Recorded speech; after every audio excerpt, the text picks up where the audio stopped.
नमस्कार, माझं नाव अपर्णा काकिर्डे। सोंग्या या चित्रपटामध्ये मी आमदाराची बायको ताईसाहेब ही भूमिका मी बजावलेली आहे आणि हा माझा पहिलाच चित्रपट आहे, कमर्शियल चित्रपट। आणि तुम्ही पण अमेरिकेत होता? हो। तर कसं शूटिंगच्या वेळा तुमच्या कशा जुळून आल्या आणि तुम्ही त्यासाठी तुम्हाला काय काय करावं लागतं? शूटिंगचं युजली कसं असतं की नाटकाच्या तुमच्या तालमी असतात वगैरे, त्याच्यासाठी तुम्हाला एक ठराविक महिने किंवा महिने मी तर म्हणेन की कमिटमेंट असते की दर आठवड्याला भेटायचं वगैरे असं। पण चित्रपटासाठी शूटिंग हे असं ठराविक कालावधीसाठी असतं, 20 दिवस 25 दिवस महिनाभर मॅक्सिमम।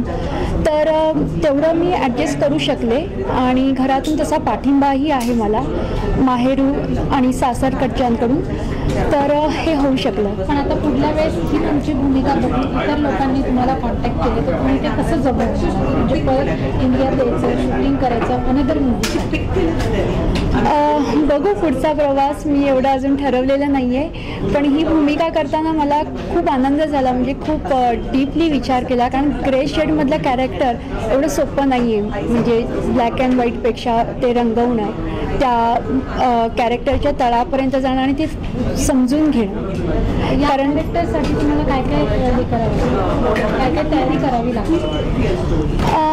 तयारी अशी नाही आहे तसं, मला म्हणजे कधी स्टेज फिअर नव्हता आणि मी मूळची कथ्थक डान्सर आहे, जिथे क्लासिकल डान्समध्ये अभिनय हा खूप महत्त्वाचा अंग मानला जातो, त्याच्यामुळे अभिनय हा माझ्यामध्ये आहेच, म्हणजे त्याची एक कला साधक म्हणून ते जमलेलं आहे मला।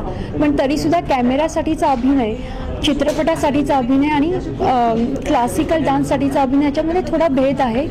पण ते जसं डॉक्टर मिलिंद इनामदारांकडून मी तालीम घेतलेली आहे, त्यामुळे सहज शक्य झालं।